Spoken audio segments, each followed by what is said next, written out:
আজ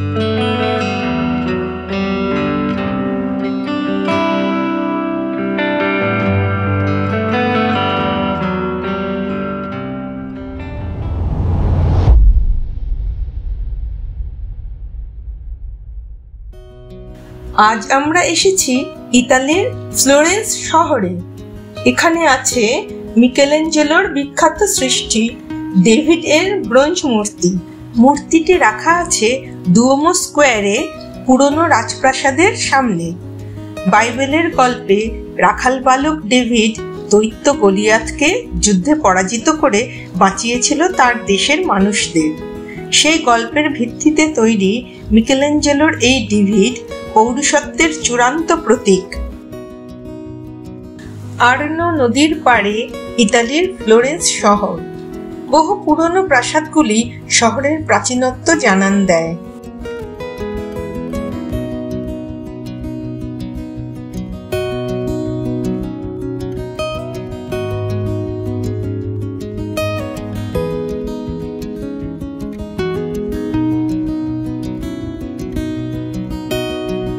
আগের 4টি পর্বে আমরা London, Amsterdam, Brussels, Paris, Switzerland, Vaduz, Austria, ইতালির ভেনিস, পিসা এইসব শহরের কিছু কিছু অংশ দেখেছি। এত অল্প সময়ে সব দেখা তো সম্ভব নয়, কোনো মতে ছুঁয়ে যাওয়া। আজ ফ্লোরেন্সের ডেভিডের সাথে দেখব রোমের কলোসিয়াম আর ভ্যাটিকান সিটি।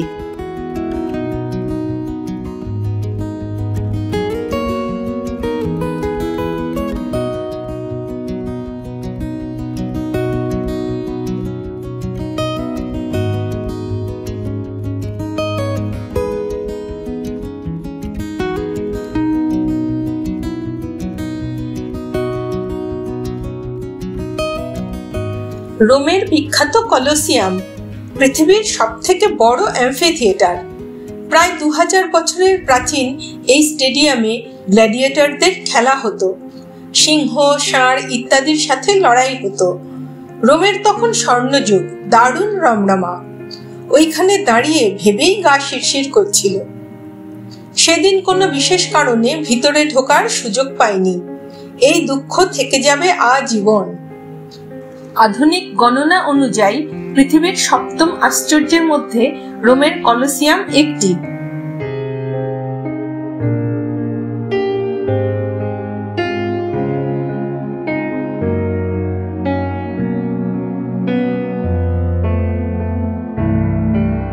প্রাচীন রোমের ইতিহাস খুবই সমৃদ্ধ।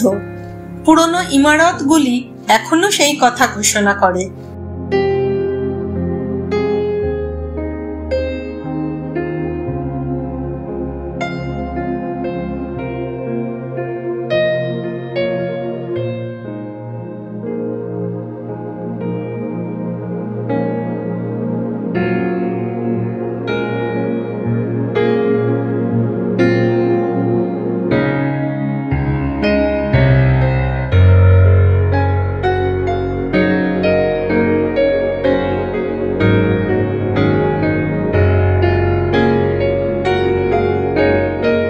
ফন্টানা ডি ট্রেভি বা ট্রেভি ফোয়ারা।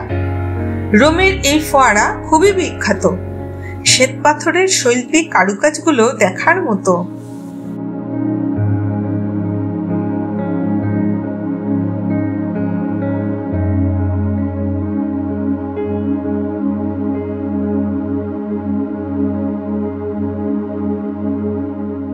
রোম শহর ছেড়ে টাইবার নদী পেরিয়ে এবার যাওয়া ভ্যাটিকান সিটি। মাত্র 121 একর নিয়ে পৃথিবীর সবথেকে ছোট্ট দেশ। জনসংখ্যা 800-র কাছাকাছি। আমরা ভাবতেও পারি না কলকাতার একটা পাড়াতেই 800-র বেশি লোক। 1929 খ্রিস্টাব্দে ইতালি থেকে বিচ্ছিন্ন হয়ে ভ্যাটিকান সিটি একটি স্বাধীন দেশ হিসেবে আত্মপ্রকাশ করে। দেশের জনসংখ্যার থেকে অনেক বেশি মানুষ প্রতিদিন ভ্যাটিকান সিটি দর্শন করতে আসেন।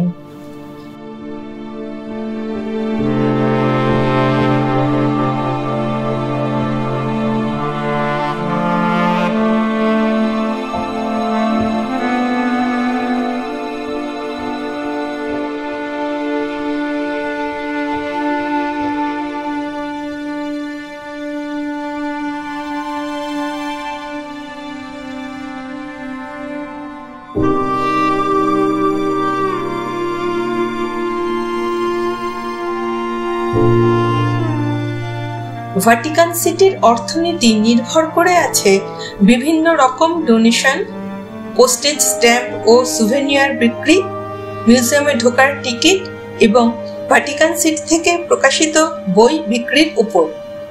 খ্রিস্ট ধর্মের সর্বময় অধিকর্তা মহামান্য পোপের বাসভূমি এই দেশে কোনো ট্যাক্স নেই।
প্রধানত Saint Peter's Basilica, Sistine Chapel, Vatican library আর ভাটিকান মিউজিয়াম দেখতে দেওয়া হয়। ব্যাসিলিকার ভিতরে ঢুকলেই আপনা থেকে সম্ভ্রম জাগে। এত মানুষ, অথচ এতটুকু হইচই বা অনিয়ম নেই।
আমাদের ইউরোপ ভ্রমণ এখানেই শেষ। ফেরার সময় কাতারের রাজধানী দোহাতে কিছুটা সময় কাটানোর সুযোগ হয়েছিল।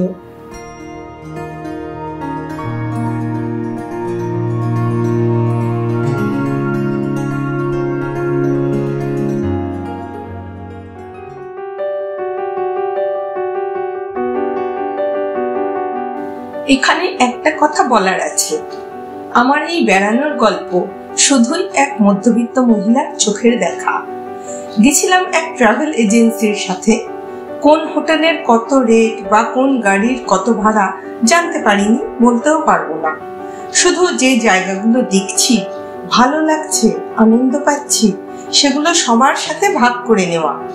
যদি আপনাদের ভালো লাগে অবশ্যই সাবস্ক্রাইব করবেন আর বন্ধুদের মধ্যে শেয়ার করার অনুরোধ রইল।